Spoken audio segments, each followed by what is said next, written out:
ओम गणपते नमः। आज हम महारानी रानी बाछल के बारे में जानेंगे, जो कि राजा जेवर सिंह की पत्नी व गोगा जहारवीर की माता हैं। उन्होंने किस तरह से गुरु गोरखनाथ की तपस्या करके जहारवीर को पाया।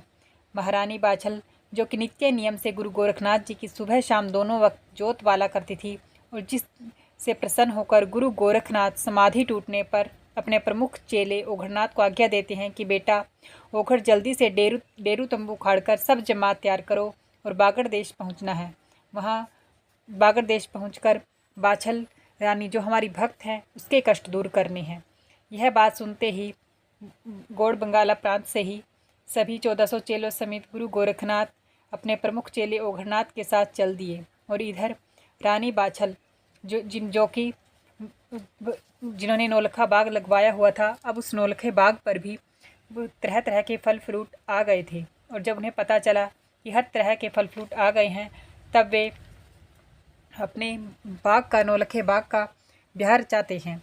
राजा जेवर सिंह जब अपने पंडित से उस ब्याह का मुहूर्त निकलवाते हैं, तब पंडित देखते हैं कि कुछ अगर राजा जेवर सिंह देखेंगे ब्याह को, यानी कि बाग को देखेंगे, तो वो सूखा हो जाएगा। कुछ ऐसे ग्रह नक्षत्र देखकर पंडित जी ने कहा कि आप ब्याह जा सकते हैं बाग का, लेकिन आपको बाग का ब्याह देखना मना है। आप अपनी आंखों पर पट्टी बांधकर बाग को देख सकते हैं। यह सुनकर वे तैयार हो गए और राजा रानी दोनों ही, माता बाछल और राजा जेवर सिंह दोनों, बाग का ब्याह करवाते हैं बहुत धूमधाम से, नौलखे बाग का।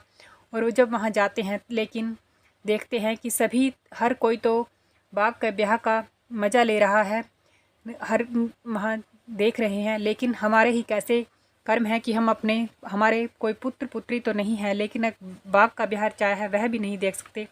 तब वे दोनों ही बहुत लालायित हो जाते हैं और दोनों पति पत्नी अपनी आँखों से पट्टी खोलकर देखने लगते हैं। लेकिन जैसे ही उनकी नज़र उस बाग की डालियों पर पड़ती है, तभी उस पूरा नौलखा बाग सूख जाता है। सभी पेड़ पत्ते मुरझा जाते हैं और कुएं का पानी सूख जाता है। यह देखते ही राजा जेवर सिंह व रानी बाछल को बहुत दुख होता है और वे अपने कर्म को कोसते हैं कि हमारे पुत्र कोई संतान तो नहीं है, लेकिन हमारे इतने खोटे कर्म हैं कि हमारी नज़र पड़ते ही एक हरा भरा बाग और कुएं का पानी भी सूख गया। अपने कर्म को कोसते हुए राजमहल में आ जाते हैं, लेकिन राजा जेवर सिंह का मन बहुत उदास हो जाता है।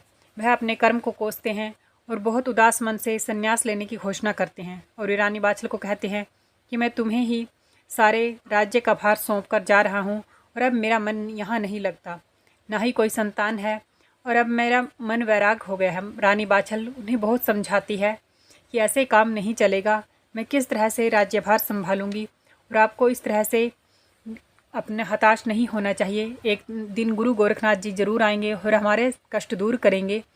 लेकिन वे नहीं मानते। अब वे उन्हें वैराग हो गया था और वे वनवास की ओर चल पड़ते हैं।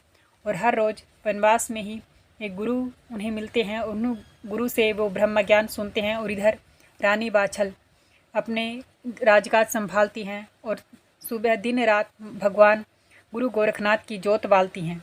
एक तपस्विनी की भांति वो अपना जीवन व्यतीत करती हैं। राजा जेवर सिंह अपने गुरु से रोज़ ब्रह्म ज्ञान का उपदेश सुनते हैं और उनके बताए अनुसार तपस्या कर प्रभु भजन में मन लगाते हैं। और जब रानी बाछल सब तरह से निराश हो गई, तो एक दिन निकलने से काफ़ी पहले उठकर नित्याक्रम से फारिग हो गुरु गोरखनाथ की जोत बाली नीली घोड़ी पर चढ़कर अपने पति राजा जेवर को ढूंढने को वन में घुस गई। जब खोजते खोजते परेशान हो गई और रो रो कर प्रभु से अपनी मौत भेजने के लिए प्रार्थना करने लगी कि हे दया निधान, मुझे धरती से उठा लो, मैं बहुत दुखी हूँ। अगर तुमने नहीं सुना तो मैं अपना सर फोड़कर जान दे दूंगी। पतिव्रता नारी की बात सुनकर भगवान बड़े बेचैन हुए। भला भगवान अपने भक्तों इस प्रकार मरता कैसे देख सकते हैं। उन्होंने तुरंत ही नारद मुनि को बुलाकर आदेश दिया कि हे मुनिराज, तुम एकदम मृत्यु लोक में जाकर कजली वन में पहुँचो, जहाँ गुरु गोरखनाथ के 1400 चेलों की जमात पड़ी हुई है। वे बेफिक्री से वहाँ भांग घोट घोट कर पी रहे हैं और अपनी झांझर खंजरी को बजा बजा कर जोर शोर से कीर्तन कर रहे हैं। तुम खास गुरु गोरखनाथ से कहना कि अति शीघ्र ददरेड़ा नगर पहुंचकर रानी बाछल का कष्ट हरू, वरना रानी बाछल सर फोड़कर अपनी जान गंवा देगी। देर करने से उसे जिंदा न पाओगे। उसका पति राजा जेवर सिंह घर बार छोड़कर साधु हो वन में चला गया है। वह वन अकेली नीली घोड़ी पर चढ़ी खोजती फिर रही है और ये भी कहना कि वह आपकी भक्त है। अगर उसने अपनी जान दे दी तो उसकी हत्या अकाल मृत्यु ही होगी, जिसका हम सबको बड़ा भारी पाप लगेगा। वह क्षत्रिय जाति की नारी, चौहान कुल उजागर स्त्री है, न मालूम दुखी होकर कब अपनी जान पर खेल जावे। भगवान विष्णु की आज्ञा शिरोधार्य कर नारद मुनि वीणा बजाते हरि गुण गाते अतिशीघ्र कजलीवन गुरु गोरखनाथ के सामने जा पहुँचे, जहाँ गुरु गोरख समाधि लगाए बैठे थे। उनके 1400 चेले भांग घोट घोट कर जयकारा बोल रहे थे। नारद मुनि वहां पहुंचकर नारायण नारायण कहा और गोरखनाथ गुरु के चेले नारद मुनि को देखकर सकपका गए और आपस में कहने लगे, आज जरूर दाल में कुछ काला है।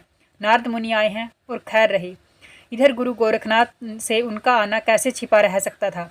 वह योग गुरु द्वारा नारद मुनि के पधारने का सारा कारण जान गए। फिर नारद मुनि को नमस्कार कर मुस्कुरा कर बोले, मुनिराज कैसे दर्शन दिए? दास को सेवा बताइए, मैं आपके दर्शन करके निहाल हो गया हूँ। आप इस समय कहाँ से पधार रहे हैं? गुरु गोरखनाथ के वचन सुनकर देवर्षि नारद बोले, योगी राज जी आपसे क्या छिपा है, परंतु जब आप पूछ ही रहे हो तो आज्ञा पालन करना दास का कर्तव्य है। मैं विष्णु भगवान का भेजा सीधा विष्णु लोक से आ रहा हूँ। आपकी परम भक्त ददरेड़ा नगर की महारानी बाछल इस समय बड़ी दुखी है। आपको तुरंत ही ददरेड़ा नगर पहुंचकर उसका कष्ट हरना चाहिए। वह वीर क्षत्राणी है, ऐसा न हो वह ज़्यादा दुखी होकर अपनी जान ही गंवा दे।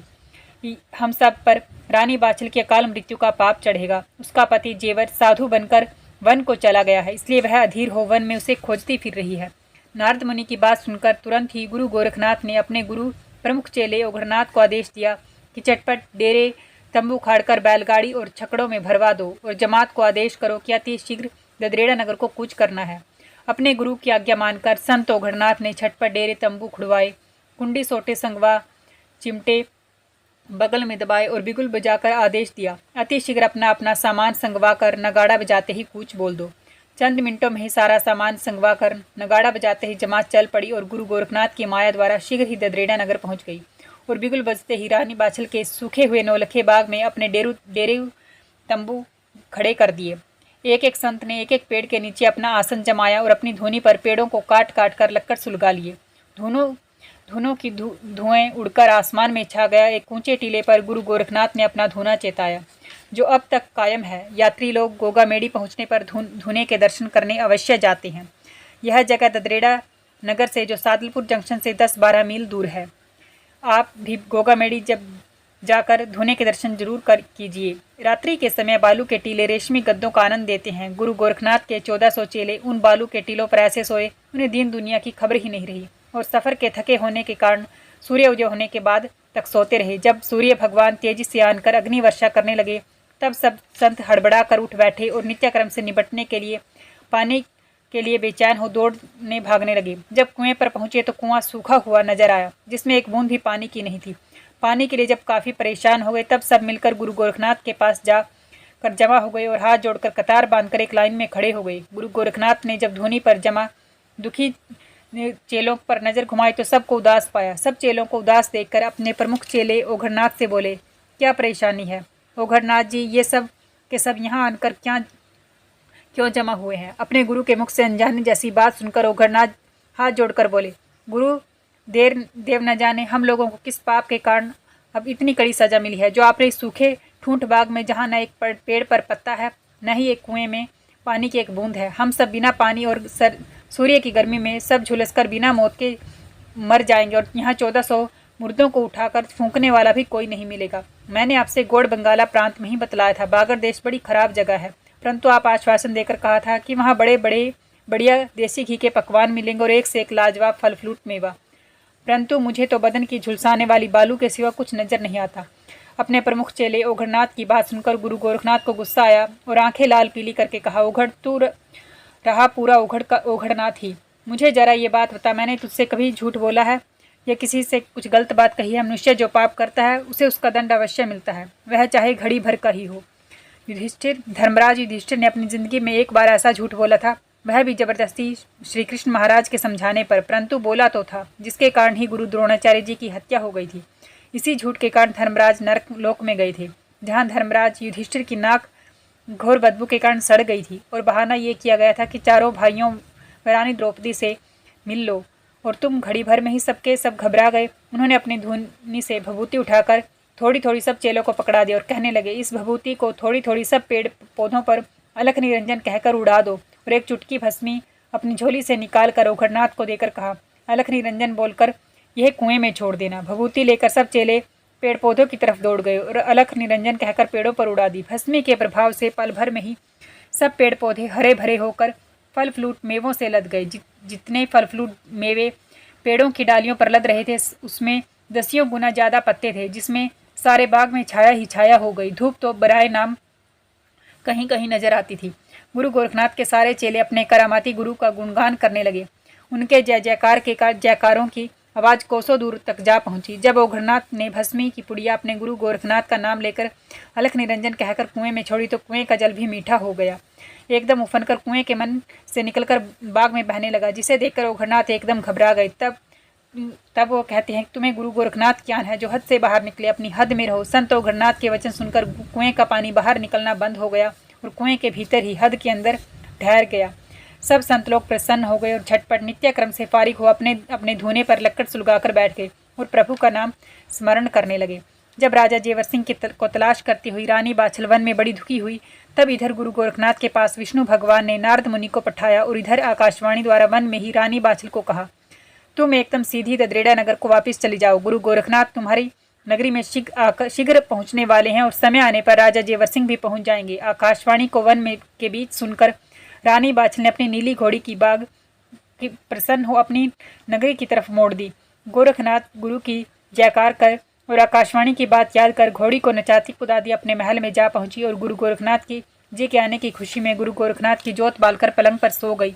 थकी होने के कारण से तन बदन की भी सुध न रही और संत महंत पूजा पाठ कर रहे थे। इधर रानी बाछल की प्रमुख दासी मुगांदे अपने घर से छमछम करती हुई अपनी ड्योढ़ी के वास्ते चल पड़ी। जब बांदी मुगांदे घूमते घामते नौलखे बाग के निकट पहुंची तो अपने दोनों आंखें मल मल कर कभी गुरु गोरखनाथ के चेलों को देखती तो कभी नौलखे बाग की तरफ देखती, जो कि सूखा पड़ा था लेकिन आज हरा भरा फल फ्रूटों से लदा दिख रहा है। उसे अपनी आंखों पर विश्वास नहीं हुआ और यह बात वह महारानी बाछल बार बार देखती कि यही वही बाग है जो कि महारानी बाछल का है या कोई दूसरा, या मैं रास्ता तो नहीं भूल गई। यह सूखा बाग हाय राम कैसे हरा भरा हो गया, इतने फल फ्रूट कहाँ से लग गए, ये इतने संडे मुस्तंडे संत महात्मा हजारों की तादाद में कहाँ से आ गए। मीलों तक इनके लक्कड़ ही लक्कड़ सुलगा रहे हैं और कितने ही महात्मा नहा धोकर धर्मशाला की तरफ से निकल रहे हैं। यह कुएं में पानी भी आ गया है। पानी खारा है या मीठा, प्यास तो मुझे भी लगी है। किससे कहूँ किससे पूछूं, मुझे बड़ी शर्म लगी है। मुगांदी बावली सी बनी चारों तरफ नज़र घुमाकर हिम्मत करके किसी से बात करने हिम्मत करने की बात नहीं हुई। अंत में संत ओघड़नाथ की दृष्टि बांदी मुगांदे पर पड़ी, जो सजी धजी मुख में पान चबाए अपने दोनों नैन घुमा घुमाकर संत महंतों को घूर रही थी। संत ओघड़नाथ ने देखा इस औरत को खड़े काफ़ी देर हो गई है, जो जाने का नाम ही नहीं ले रही, चारों तरफ नज़र घुमा घुमा कर देख रही, इसका यहाँ क्या मतलब है। तब ओघड़नाथ बोले, माई क्या बात है, कैसे खड़ी हो, क्या किसी से कुछ पूछना है। तब और कौन हो तुम, किस उद्देश्य से यहाँ खड़ी हो। संत ओघड़नाथ की एकदम ढेर सारे प्रश्न सुनकर बांदी मुगांदे घबरा गई। तब वह हाथ जोड़कर हिम्मत करके बोलती हैं कि महाराज, मैं पूछना चाहती हूँ कि ये हमारी महारानी बाछल का ही वही सूखा हुआ नौलखा बाग है या मैं गलती से किसी दूसरी जगह आ गई हूँ।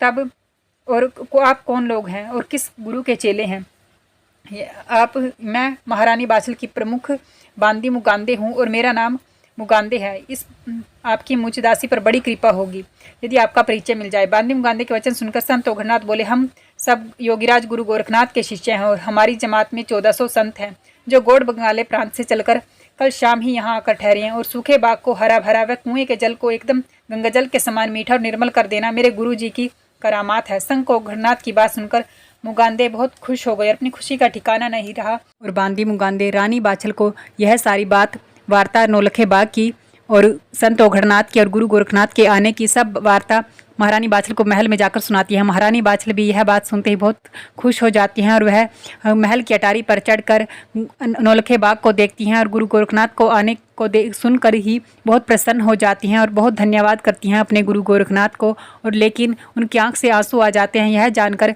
कि अभी उनके पति राजा जेवर सिंह महल में नहीं है, वे वन में हैं। अगर वे यहाँ होते तो वह भी कितने प्रसन्न होते। और महारानी बाछल खुश हो जाती है कि अब उनके पुत्र होने का वरदान मिलने वाला है और इसी खुशी में वे उठकर संत गुरु गोरखनाथ की जोत बालती हैं। और आगे की कथा सुनने के लिए आप अगली वीडियो में आगे की कथा होगी और इससे जानने के लिए आप चैनल को सब्सक्राइब जरूर कीजिए और कमेंट बॉक्स में जय गुरु गोरखनाथ, जय जहारवीर जी अवश्य लिखें और वीडियो को लाइक ज़रूर कीजिए। धन्यवाद। जय श्री राम।